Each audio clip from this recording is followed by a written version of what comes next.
조병화의 시 그리고 치열하게 살았던 그의 삶은 지금의 우리에게 어떤 울림을 줄까요? 조병화 시인과 희노애락을 함께했던 후배문인 오세영 시인의 이야기를 들어봤습니다. 안녕하십니까. 저는 시를 쓰는 오세영입니다. 오랫동안 한 50년 동안 시를 썼고 대학에서 시를 가르치다가 정년을 퇴직해서 지금은 명예교수로 있는 사람입니다. 고등학교를 다닐 때 조그마한 학교 도서관이 있었어요. 그 도서관에서 그 사수로 계시는 선생님을 도우는 도우미 역할을 하면서 책을 제가 많이 읽었죠. 그런데 그 서가에 그 조병화 선생님의 시집들이 몇 권 있었습니다. 이를테면 버리고 싶은 유산이라든가 뭐 이런 초기 시집들인데 제가 그때 시를 좋아해서 김서월의 진달래꽃이라고 하는 요 시집을 탐독하고 있었는데 조병화 선생님 시를 그 다음에 접하니까 김서월 시하고는 더 전혀 다른 선생님만의 시세계가 있더라고요. 그래서 제가 그때부터 조병화 선생님 시에 아주 빠져들었죠. 그런데 물론 이제 대학 다니면서 제가 여러 문학 행사에 찾아다니기도 하고 참석했지만 그때 선생님은 아주 그 우리 문단을 대표하는 그런 높은 문단에서 높은 그런 존경을 받는 분이었기 때문에 감히 제가 나서지를 못했죠. 제가 선생님 앞에 나타날 수 있었던 것은 제가 문단에 이제 등단하고 난 다음에 제가 그 모골 선생님을 추천해서 이제 문단 등단을 했는데 그때 모골 선생님이 한국 시인협회 회장을 하고 계셨어요. 그래서 제가 그 모골 선생님 제자이기도 하니까 저더러 그 시인협회 간사로 좀 일을 도와달라고 그래요. 그래서 1969년 70년 전후에 제가 시인협회 간사를 하면서 그때 이제 시인협회 회원들이 이 가을마다 그 야유회 겸 또는 문학 기행 겸 세미나를 지방에서 하는 일이 하나의 관리였습니다. 그래서 그 일을 제가 간사였기 때문에 도맡아 했는데 막 그런 과정에 이제 선생님들에게 연락도 드리고 이런 일을 하면서 자연스럽게 그 시인협회 세미나에서 선생님을 뵙고 인사를 드렸죠. 그게 아마 처음 선생님을 만난 것이 아니라 그 선생님께 인사를 드린 그런 계기가 되지 않았나 그런 생각을 합니다. 조병화 문학관 내에는 오세영 나무가 있습니다. 네, 그 사연을 좀 듣고 싶습니다. 네. 조병화 선생님이 그 생전에 편원문학상이라고 하는 걸 만드셨어요. 그러니까 아마 이것도 선생님이 굉장히 천진하시고 그 문학에 대한 순수성 때문에 그러셨을 거예요. 왜냐하면 살아있는 문인이 살아계실 때 당신 이름의 상을 만든 적은 없죠. 네. 근데 선생님이 처음이에요. 물론 당신의 조남이 아니고 호를 쓰시긴 했지만 그때 이제 저한테 웃으면서 하시는 말씀이 오 교수, 내가 살아있는 동안 내가 좋아하고 내가 사랑하는 고시인들의 상을 하나씩 다 주고 싶어. 그래서 내가 상을 만들었네. 그러나 이제 내가 죽고 난 다음에는 뭐 그 후배들이 객관적으로 또 상을 주겠지. 그러나 내가 죽고 난 후에 내가 좋아했던 시인들이 혹시 상을 못 할까 봐서 걱정이 돼가지고 그 당신이 살아계실 때 상을 하나씩 주시고 싶다는 거예요. 그래서 내가 상을 만들었네 그러시더라고요. 그리고 저를 상을 주셨어요. 근데 저는 1회상을 못 받고 2회상을 받았어요. 그래서 그때 시 부분, 평론 부분 이렇게 상을 2개 주셨는데 제가 그 두 번째 제 2회에 평론상을 제가 받았죠. 그랬더니 선생님이 아마 생일 전이었을 겁니다. 그때 생일이면 선생님이 가끔 그 문인들을 편하게 초청도 하시고 그랬어요. 근데 이건 좀 사적인 이야기인데 선생님이 생일날이 내 생일하고 똑같아요. 그게 5월 1일입니다. 그래서 선생님 초청을 받으면 내가 집에서 우리 식구들하고 제 생일 파티를 못 해요. 그런데 그 5월 달인데 선생님이 그런 당신 그 좋아하는 문인들을 초청을 해서 이제 놀면서 여기에 그 편원문학상을 받은 분들이 나무를 한 그루씩 심어주면 좋겠다고 그러시더라고. 그래서 그게 아마 편원문학상을 받은 분들이 당시에 나무를 한 그루씩 다 심었을 겁니다. 예. 저도 나무를 한 그루 심었죠. 여행이 그게 잘 자라서 참 다행입니다. 네. 조병아 시인은 오세영 시인님께 어떠한 영향을 미쳤는지 궁금합니다. 선생님이 도시서정시를 썼다고 하는 말은 뭔가 하면 전통적 서정이 아니고 현대적 서정이다, 이렇게 바꿔 말씀드릴 수도 있어요.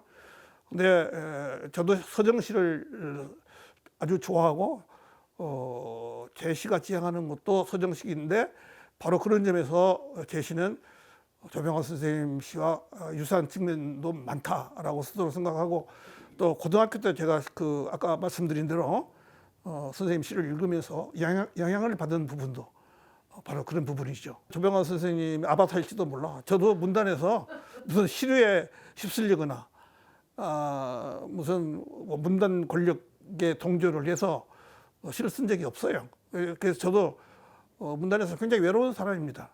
그래서 제가 제 자서전에도 썼어요. 오세영은 문단의 왕따다, 이렇게 이제 쓰니까 독자들이 그래요. 선생님이 왕따라니 그게 무슨 말입니까? 누릴 건 다 누리고 왕따라니 이게 이해가 안 됩니다. 뭐 그렇게 이야기하거든요. 누릴 거 다 누렸다고 하는 말이 맞긴 맞아요. 왜냐하면 제가 예술원 회원도 됐고 시인협 회장도 했으니까 뭐 그런 사속적인 편우를 하면 누릴 건 누렸죠. 그러나 내가 말하는 왕따라고 하는 것은 우리 문단을 주도하는 그 문단 권력, 그 문단 권력이라는 게 우리 사회, 우리 정치, 현실을 지향하면서 거기에 편성해 가지고 득을 보는 그런 세력들인데, 그런 세력들에 대해서는 내가 많은 그런 탄압을 받았다고 할까, 소외를 받았다고 할까, 제가 그랬어요.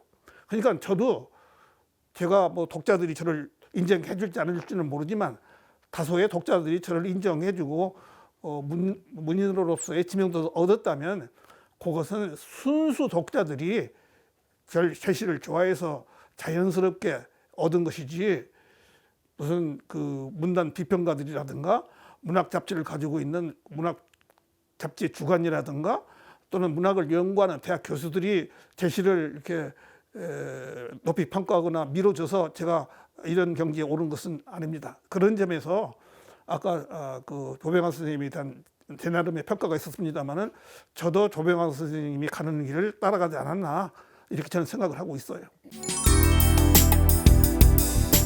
편원문학상의 성격이라고 할까, 특수성 같은 것이 있어야 되겠다고 생각을 해요. 근데 그게 뭐냐 하면 쉽게 쓰는 시, 또 훌륭한 서정시, 한마디로 말하면 훌륭한 서정시인을 수상하는 쪽으로 갔으면 어떨까 하는 것이, 이제 그런 쪽으로 그 방향으로 갔으면 어떨까 하는 것이 제 생각인데, 이 제 생각이 또 혹시 좀 편견일지도 모르겠어요. 근데 제가 이런 편견을 들을지도 모르지만 이런 말씀을 드리는 거는 지금 우리 한국 문단이라는 게 너무 혼란에 빠져가지고 너무 거짓된 시들이 많아요.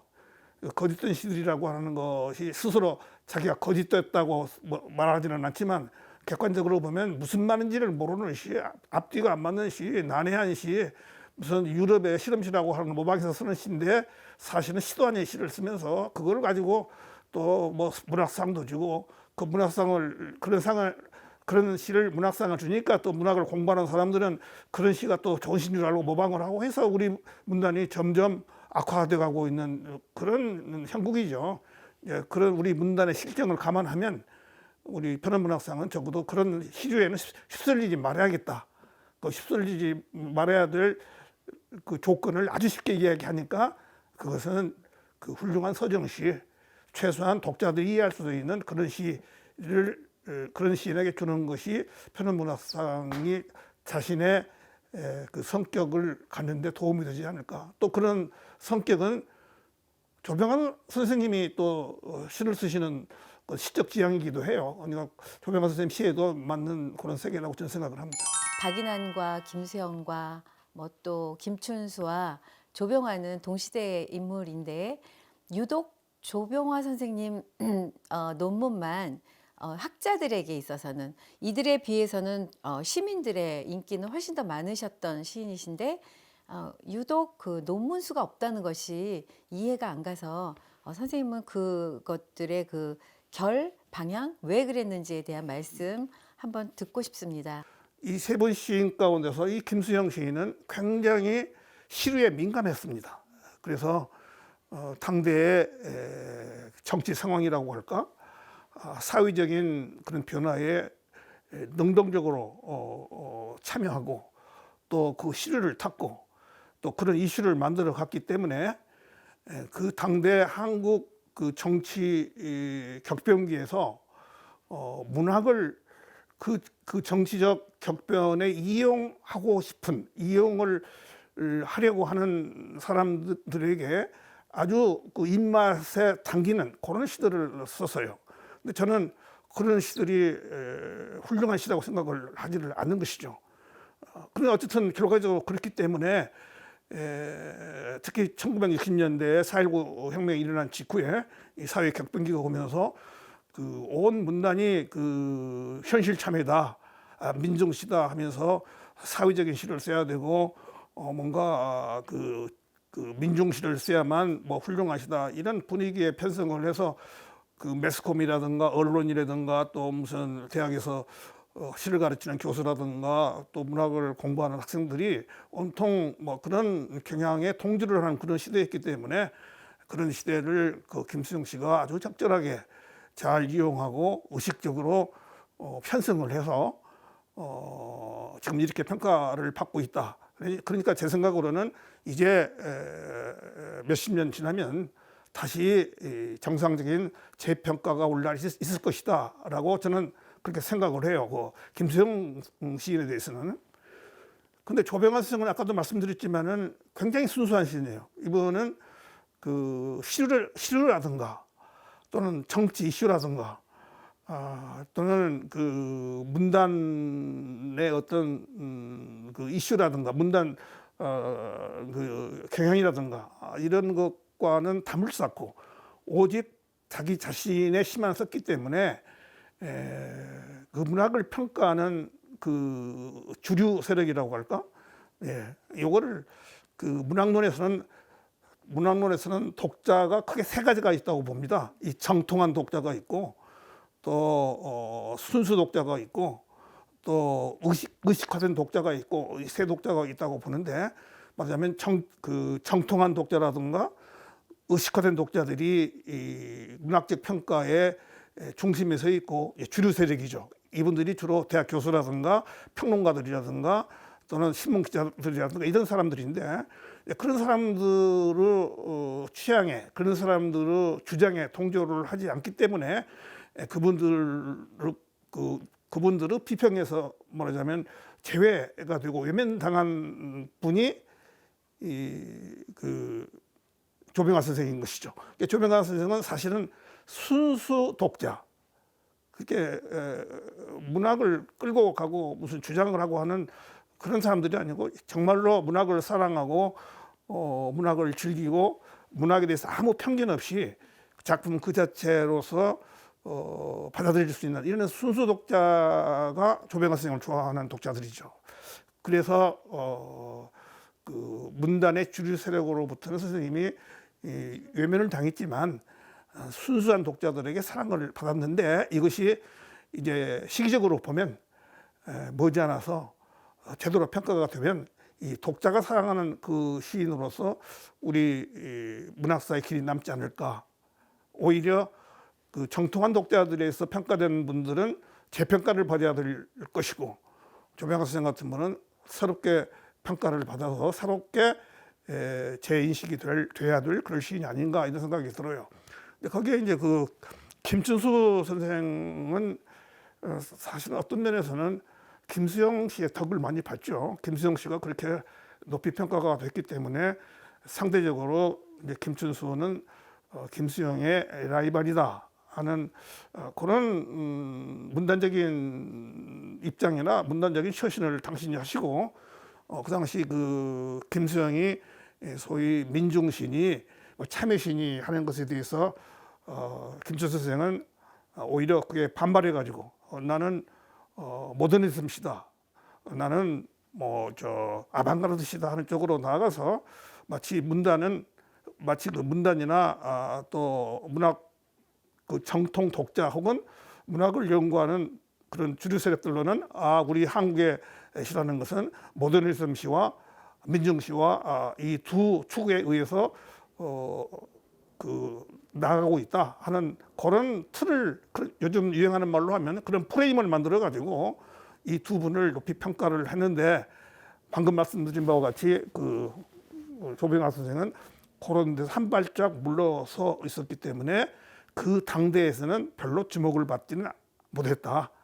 그러나 조병아 선생 씨가 원래 더 순수하고 더 문학적이지 않나 하는 것이 제 생각이기 때문에 세월이 가면 재평가가 될 것이다 하는 게 제 생각입니다. 선생님 씨의 중요한 특징 가운데 하나는 뭐냐면 대중성입니다. 많은 독자들이 좋아요. 그다음에 그 대중성을 밑바탕하고 있는 게 그 인간의 보편적인 정서, 그 중에서도 센티멘탈리즘 이런 게 없는 것은 아닙니다. 그런데 그 아까 이야기한 그런 우리 문단을 주도했던 그 정통한 독자들은 당시에 시류에 편승했기 때문에 무슨 정치 이념이라든가 또는 서구의 문학 사조라든가 이런 것을 들고 나와야지 무슨 현대 시인이다 이런 잘못된 그런 그런 착각을 가지고 있었어요.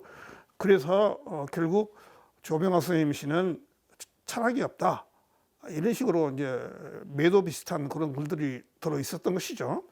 근데 제 생각으로는 그렇지 않습니다. 그 선생님 씨 이때는 이제 그 철학이라는 말이 굉장히 중요한 말인데, 철학이 뭐냐 하는 그런 개념부터 이제 제시를 해야 되겠지만, 상식적으로 생각을 해서 선생님이 시에 철학이 없다는 것은 있을 수 없는 이야기고, 다만 고답적인 또는 학문적인 의미에서의 학적인 의미에서 그런 철학이 아니라 일상 삶에서 우러나오는 철학, 그러니까 일상 생활 철학, 이런 건 선생님 시에 아주 중요한 부분을 이루고 있는 것이죠. 제 생각에는 선생님 시는 그 세 가지 요소가 조합을 해서 선생님 시를 만들었다고 봅니다. 그 하나는 뭐냐면 그 대중성, 대중성이라고 하는 것은 쉽게 독자들에게 다가가고 독자를 접할 수 있는 그런 측면이죠. 첫째는 대중성, 그 다음에 둘째는 서정성, 셋째는 그 서정성은 서정성이지만 아까 말씀드린 것처럼 자연이나 어떤 전통적인 인생관이나 이런 데서만 서정성이 아니라 도시 문명에 기반한 현대적 그 도시 서정성인데, 이것은 아마 우리 문학사에서 최초일 거예요. 아마 이 세 가지, 한 가지가 덧붙인다면 거기에 그 생활 철학입니다. 그러니까 무슨 고답적인 무슨 뭐 칸트나 무슨 저 니체나 하는 그분들이 추구하는 그런 그 초월적인 세계가 아니라 우리가 실제 삶에서 접하고 경험하면서 인생적으로 깨달을 수 있는 그런 그 인생론적인 진실, 그런 생활 철학, 이런 것이 함께 녹아서 선생님 시가 되지 않았는가, 저는 그렇게 생각을 하는데, 그러니까 제 생각이, 제가 그 선생님에 대해서 평가하고 바라보는 그 선생님에 대한 시적 세계로 앞으로 많은 연구자들이 그런 방향에서 선생님을 접근하고, 또 아마 제가 이런 권유를 안 드려도 자연스럽게 이제 이 시류가 우리 문단을 끌고 가는 시류가 이제 잠잠해지면 문학을 객관적으로 보는 그런 눈이 이제 생기게 되겠죠. 그런 시대가 되면 제가 이런 평가를 하거나 또 이런 평가를 권유하지 않더라도 새로 등장할 문학 연구자들은 충분히 그렇게 평가를 해서 선생님 시를 제자리에 올려놓을 수 있을 것이다 라고 저는 생각을 합니다.